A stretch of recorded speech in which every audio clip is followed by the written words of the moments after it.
नमस्कार, स्वागत है आपका अपना स्टडी चैनल लर्निंग जीएस वाला में। तो दोस्तों, आज हम फिजिक्स भौतिकी का ऊष्मागतिकी का चैप्टर लेकर के आए हैं, जो 7वां डे है आज, 7 डेज। तो दोस्तों, यह वीडियो एनसीईआरटी में सीईआरटी बुक से निचोड़ के रूप में बनाया गया है और किसी भी जनरल साइंस के पेपर, जीके जीएस हो या फिजिक्स पेपर हो, विषय के रूप में सफिशिएंट ही नहीं, काफ़ी सफिशिएंट है।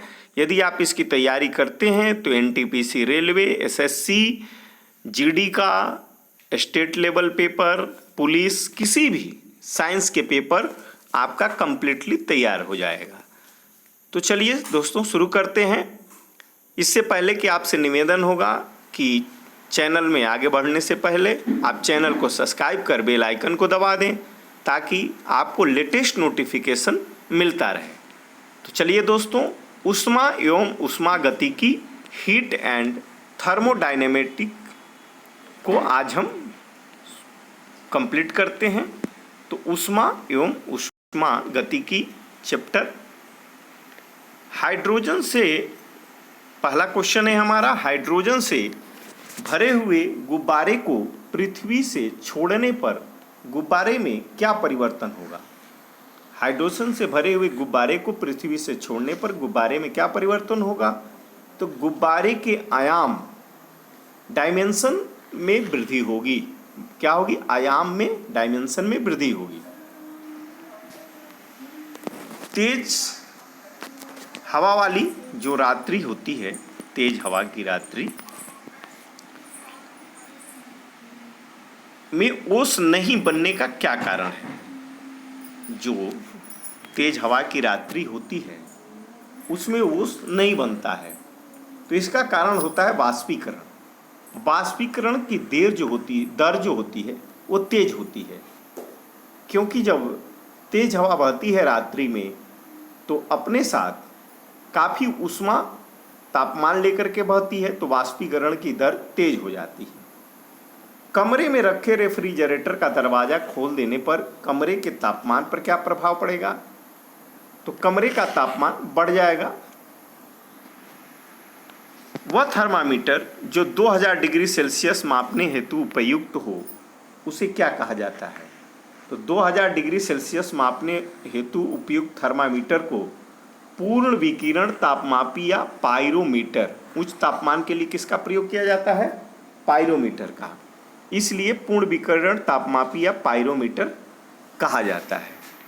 अब तापमापन, ये जो है, ये काफ़ी यहाँ से क्वेश्चन पूछा जाता है। तापमापन से तो मापन हिमांक, क्वाथनांक बराबर भाग 1 भाग। तो फारेनहाइट का हिमांक जो होता है वह 32 डिग्री फारेनहाइट पर कम, और क्वाथनांक, हिमांक का मतलब फ्रीजिंग पॉइंट, यानी कि वहाँ से वह जो है बर्फ बनने लगेगा, और क्वाथनांक माने बॉइलिंग पॉइंट, वहाँ से वह बॉयल होने लगता है। तो फारेनहाइट जो है, फ्रीजिंग पॉइंट, हिमांक जो है 32 डिग्री फारेनहाइट पर, और क्वाथनांक, बॉइलिंग पॉइंट इसका 212 डिग्री फारेनहाइट होता है, बराबर भाग 180 होता है, 1 भाग 1 डिग्री फारेनहाइट होता है। सेल्सियस की तो 0 डिग्री सेल्सियस पर पानी जो है बर्फ़ बन जाता है, और 100 डिग्री सेल्सियस पर इसका क्वाथनांक सबसे अधिक होता है। बराबर के भाग की बात किया जाए तो 100, 1 डिग्री सेल्सियस 1 भाग। केल्विन में 273 डिग्री केल्विन में यह हिमांक हो जाता है। जल की बात किया जाए तो 273 डिग्री केल्विन पर यह बर्फ बन जाता है, और क्वाथनांक 373 डिग्री केल्विन में बराबर भाग 100 और 1 डिग्री के बराबर 1 भाग होता है। तो यह जल जो है पूछता है कि फारेनहाइट में तो 32 डिग्री, सेल्सियस में 0 डिग्री और केल्विन में 273 डिग्री पर हिमांक होता है, बर्फ बनना।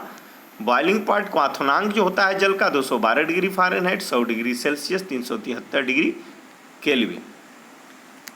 बात किया जाए परम शून्य ताप, तो परम शून्य ताप से क्या तात्पर्य है? तो सैद्धांतिक रूप से न्यूनतम संभव तापमान। परम शून्य जो ताप होता है वह सबसे न्यूनतम संभव तापमान होता है, जो -273 डिग्री केल्विन में होता है। स्वचालित इंजनों में हिमरोधी के रूप में किस पदार्थ का प्रयोग किया जाता है? तो स्वचालित इंजनों में बर्फ हिमरोधी के रूप में एथिलीन ग्लाइकाल का प्रयोग किया जाता है। Ethylene glycol. जब बर्फ पिघलती है तब उसके आयतन पर क्या प्रभाव पड़ता है? तो जब बर्फ पिघलती है तो उसका आयतन जो है, आयतन घटता है। बर्फ के पिघलने से आयतन घटता है।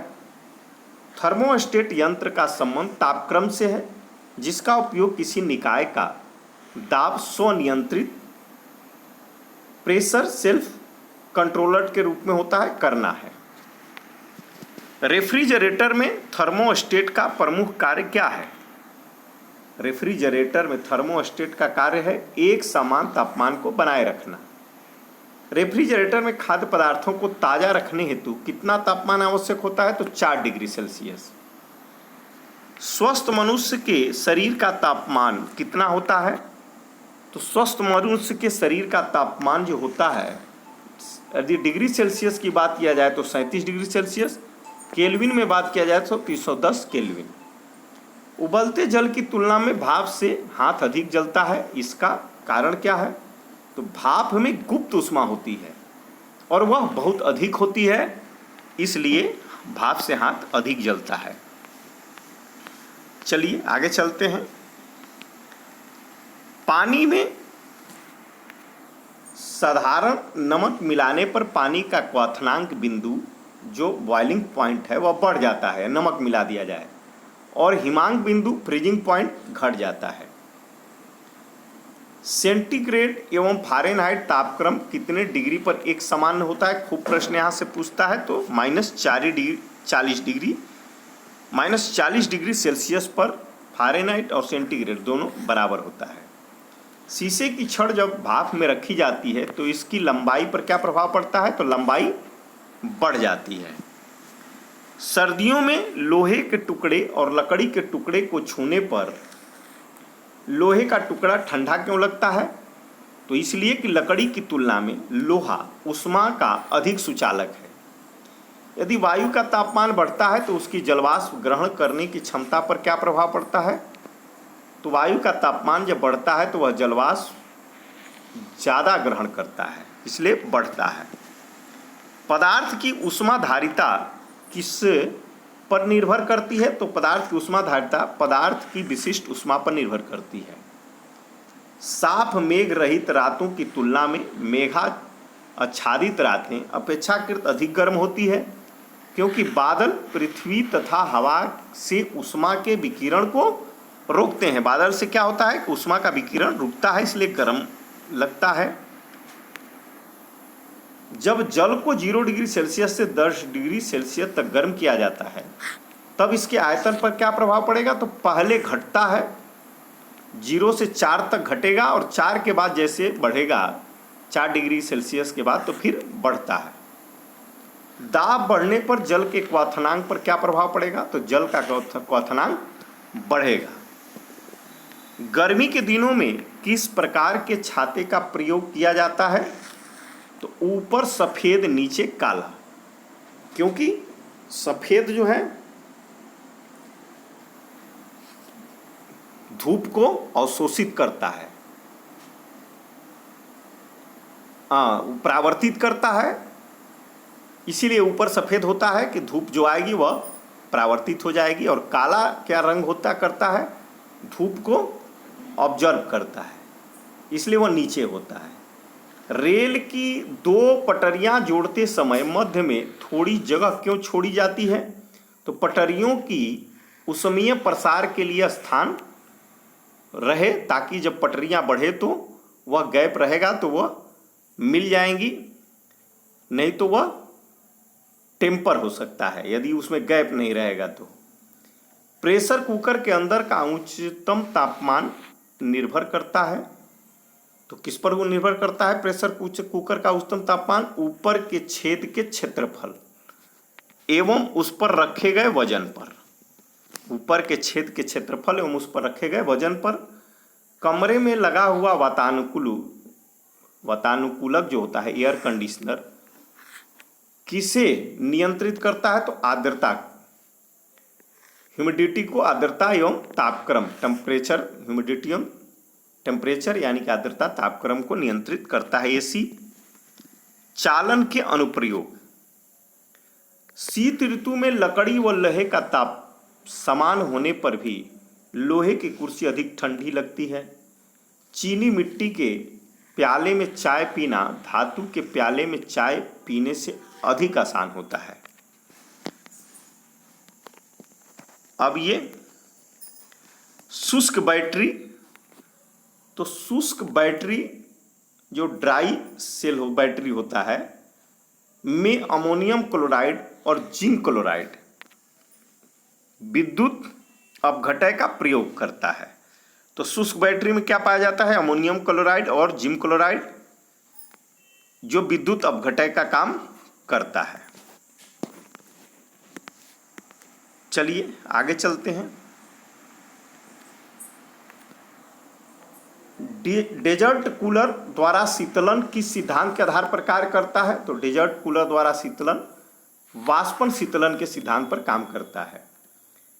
किस तरल की विशिष्ट ऊष्मा सर्वाधिक होती है?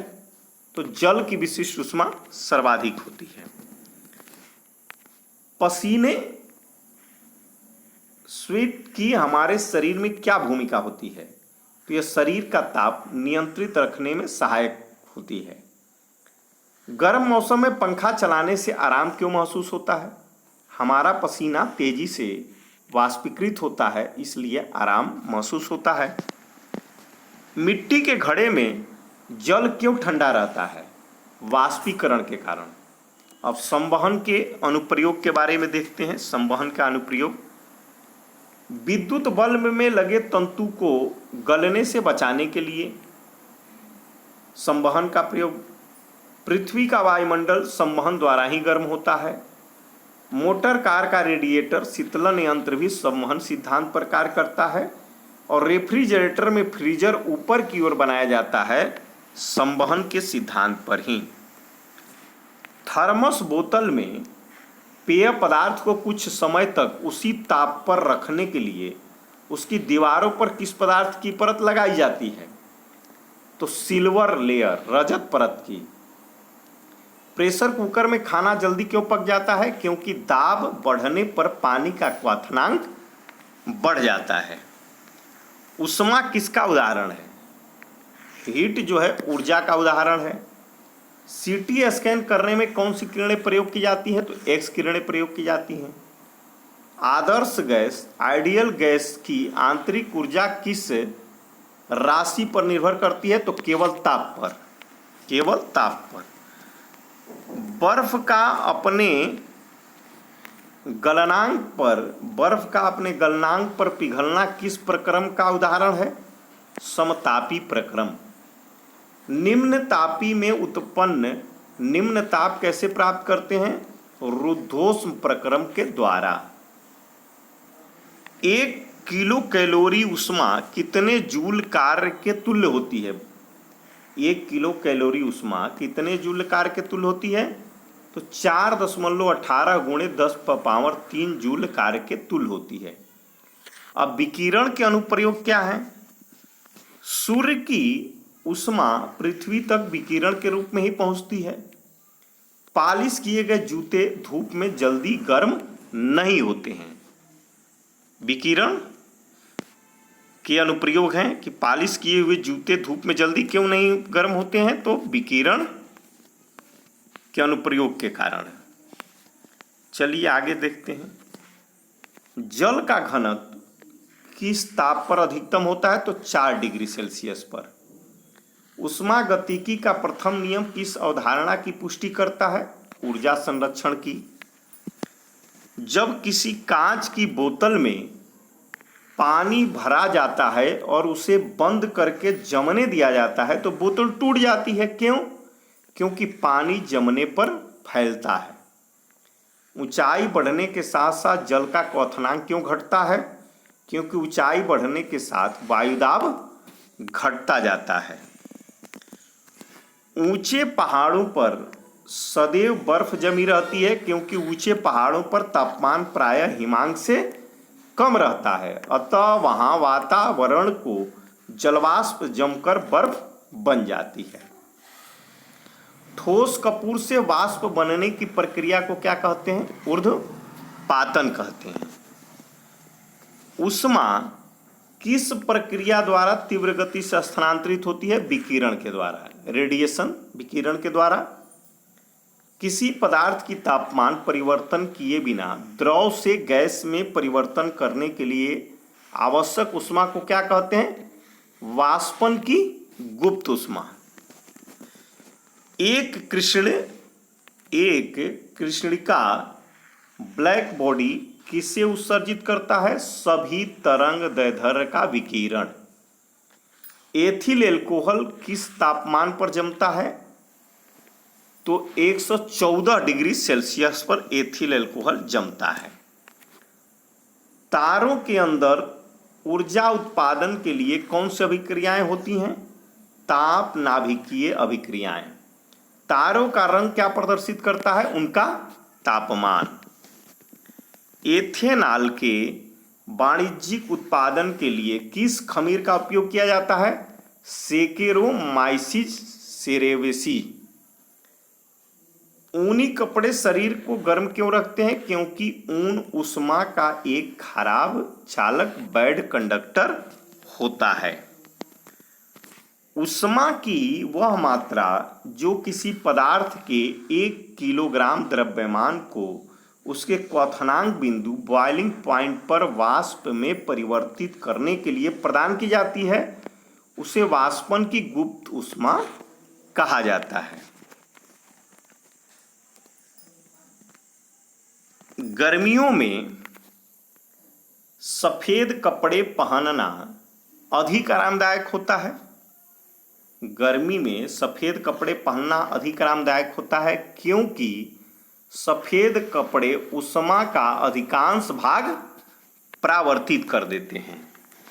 तो दोस्तों, इस प्रकार से आज का हमारा सेशन समाप्त होता है। तो thanks for watching my video दोस्तों।